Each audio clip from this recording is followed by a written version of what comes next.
Hi, in today's episode, I'm going to talk you through the D7 visa process and I'm going to tell you about my particular experience. Now, when I was applying for this visa, I did do my own research and I found that everyone had a very different experience. So fingers crossed it will be simple for you like it was for me, but just keep in mind, I have read some horror stories online. The first hurdle is the NIF number, so NIF. This is essentially your personal tax code in Portugal, and you will need it for absolutely everything. So if you're buying groceries, you need it. If you're even shopping at McDonald's, like if you go, if you're not in the drive-through but you actually go in, they ask you for it. You don't have to provide it, but I believe you may be able to have like some sort of tax write-off. There must be an allowance that you're allowed for food and stuff, but please don't quote me on it because I haven't gone through that bit yet. So I was able to set this up quite easily at a financer. I have read online that people have struggled with this, and I believe there are like third-party agencies you can go to help with this, but I recommend you try it yourself first to see if you can save some money, and then if you're struggling, I don't know why I can't speak. If you're struggling, then go through a third-party agency, but you will have to pay. And yeah, you can do this on your own. So I took a 2-day trip to Portugal before applying for the D7, and I sorted that out. Now, this thing I struggled with a lot, and in hindsight, it could have been easier if I'd known this, but essentially setting up a bank account was ridiculously difficult in mainland Portugal. So I was in an area called Losa, which is a town outside of Coimbra. So I went to Millennium Bank to set up a bank account. I had all my details. I even brought like proof of employment, you know, how much money you make, all your ID, so everything you'd expect to bring. And I had to sign so many documents. Philippe, what are you doing? Philippe's found an IKEA bag that he's just rolling around in, so apologies for the sound. Where was I? They then had this document that I had to sign. I think I signed like literally 12 times. So once this was done, he told me I just needed to wait for Lisbon. So he said he's going to send the electronic document to their branch in Lisbon, which I assume is the headquarters, and they need to approve it, and then he can open a bank account for me. I was waiting with him for about 2 hours. We did all the small talk, I just waited. I then felt bad because obviously there were other people who needed to be served, so I waited, just like, I moved to the side and just waited. Didn't happen. I then got a bit frustrated and left. It must have been like 3 hours in, it was ridiculous. So I eventually left, and I got a phone call from him saying, unfortunately, Lisbon had not viewed the documents or approved it. So it was just a waste of time. When I went back to the UK, London, I realized that they actually have a branch there, and easy. I set it up like 20 minutes, easy, completely different experience than Portugal. I think I've said this in previous videos, but things can be strange here in the sense that something that should be relatively straightforward is just really complicated.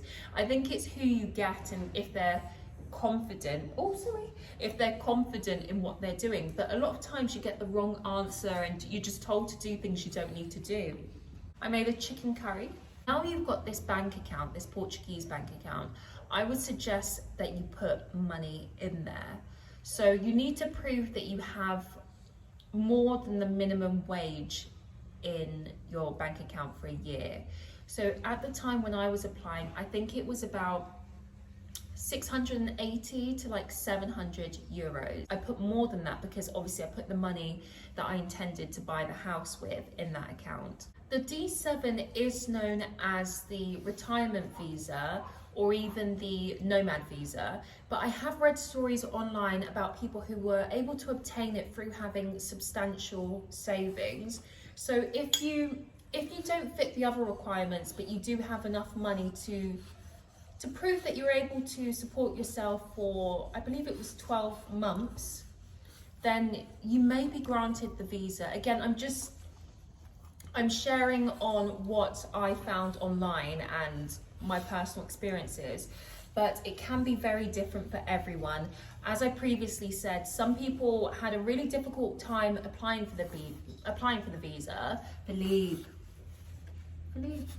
Some people had a really difficult time applying for the visa, but it was relatively straightforward in my case. What do you want? What's going on? In preparation for applying for the D7, you will need to do a criminal record check. So in the UK, this is called a DBS check. I already had one because of the profession that I'm in, but if you're serious about the D7 visa, I suggest that you start this process because it can take a couple of weeks to even like a month and a half for it to come, depending on how busy they are. So get this sorted as soon as possible. I'm waiting for the dogs to stop barking. Every time I want to make a video, they just, yeah, there's lots where I live. Once you've got the groundwork sorted, you will need to go online and book an appointment slot for the Portuguese consulate. Now, there are quite a few things that you will need to bring with you as proof and evidence. Please do not get scared about this process. So when I was researching, I read stories about, you know, how if you're missing one document or one proof of whatever, you essentially have to go home and you can't conclude your appointment. However, when I was there, I was missing one document. I can't remember exactly what it was, but I was one document short. Believe. So what happened is I had to leave, obviously the person I was speaking to.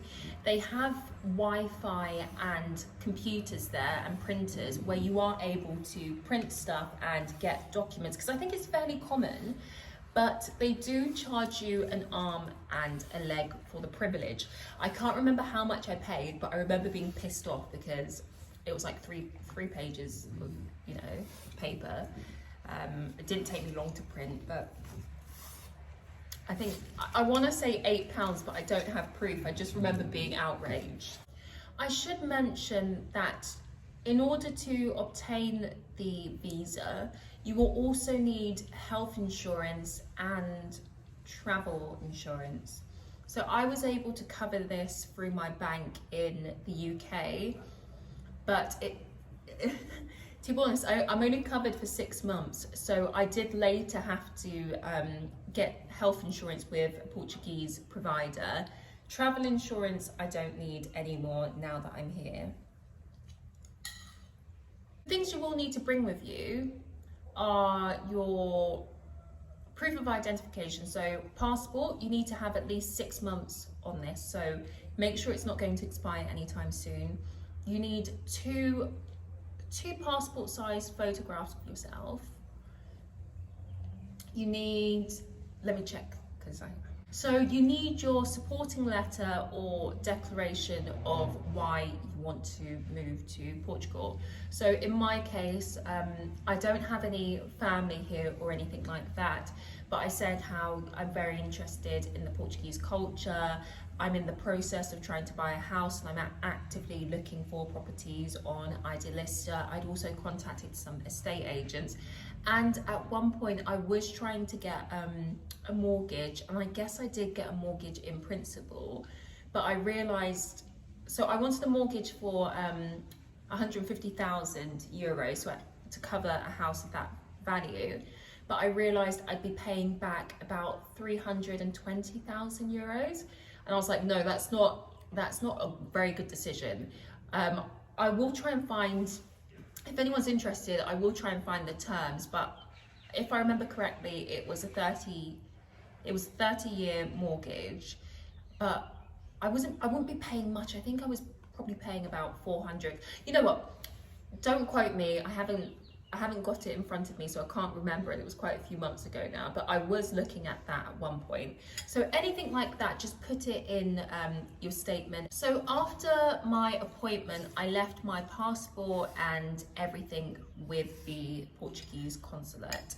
They then sent back my passport to me, and it had the D7 visa attached to it, so I'd been granted the visa. I forgot to add, once I received my passport back from them, I also had an appointment for 5 months in the future with Seth. Now, as you know, a D7 visa only lasts 4 months, but I found out that it's quite common for people to have their appointments pushed back or quite a bit in the future. So if you do get in trouble with immigration or have any difficulties later down the line, just show them proof that you have your appointment with Seth, because it's fairly common. I have read horror stories about people arriving in Portugal on their D7 and not having an appointment with Seth and really struggling to get a hold of them. So you're not alone, don't freak out.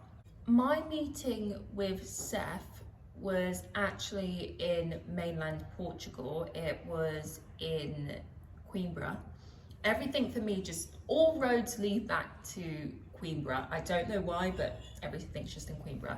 So I had to leave Madeira Island and go to mainland in order to have my Seth appointment.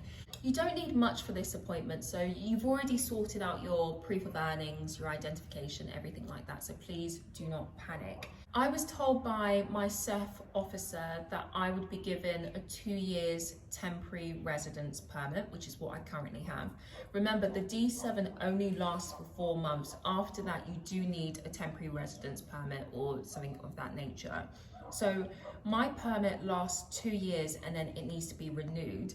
But I was told that if I could speak, or if you are fluent in Portuguese, then your permit can actually be for 5 years. As opposed to 2, which is obviously, that would be more convenient.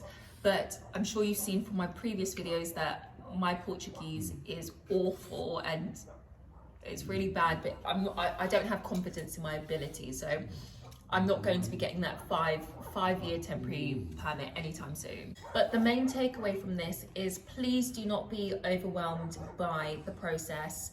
No one's there to trip you up or to make things difficult for you. Generally, people want to be helpful. I want to end the video by saying this is just my personal experience and this is what I have researched. Please be mindful that your experience could be different. All right, ciao, bye.